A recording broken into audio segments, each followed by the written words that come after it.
Halo semuanya, welcome back to my YouTube channel Crypto Newbie Analyst bersama saya Chandra.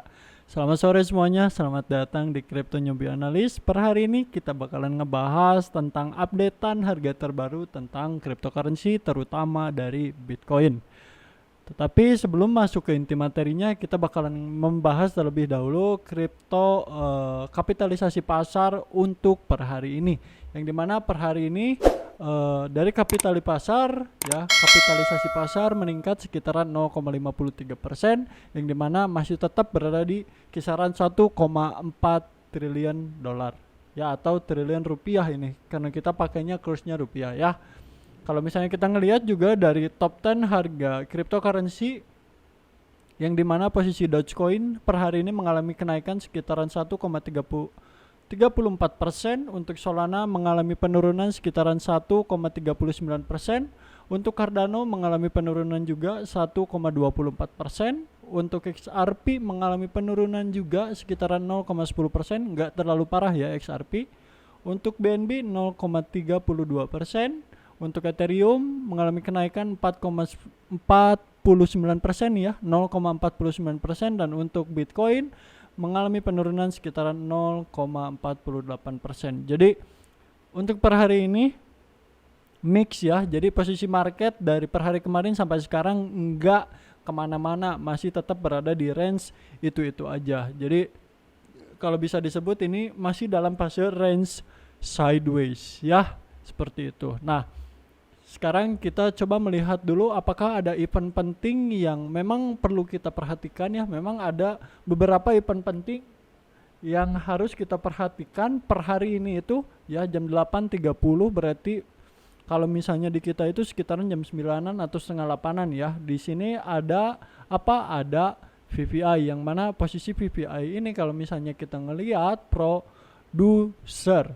Price Index ya, berarti di sini memperlihatkan harga barang dan jasa yang ada di US ya, atau Amerika Serikat. Apakah nanti ketika rilis datanya itu kita ngelihat posisi dari aktualnya itu lebih rendah atau lebih tinggi dari forecast? Berarti kalau misalnya dari forecastnya lebih tinggi ya, misalkan kan di sini 0,2%, terus dari aktualnya itu lebih tinggi daripada forecastnya, berarti ada kenaikan dari VPI ya, atau Producer Price Index-nya. Berarti ya harga di sana ya, harga-harga pangan, terus jasa, terus dari apa itu, dari sewa rumah ya, dan lain hal sebagainya masih pada mahal.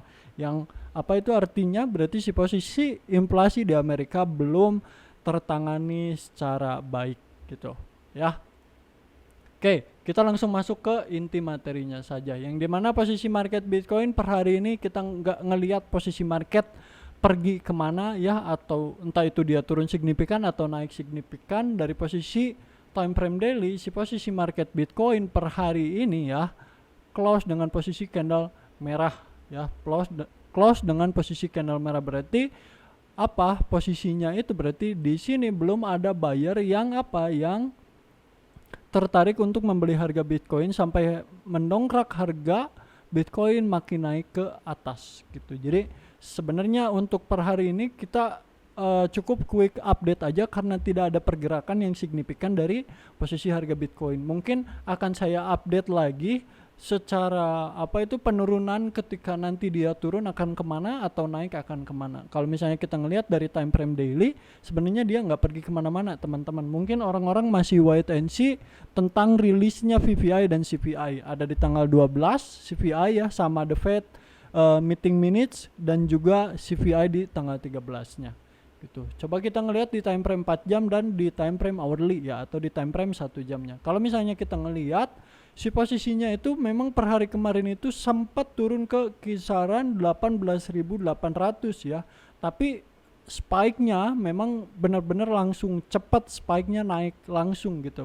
Berarti kalau misalnya kita ngelihat dari posisi ini, seperti skenario yang kemarin saya bahas, di area kisaran 18.700 sampai 18.400 terdapat yang namanya area posisi demand zone yang sangat kuat, yang memang posisi ini harus dipertahankan antara ini dan juga 18.400-an atau enggak area ini ya.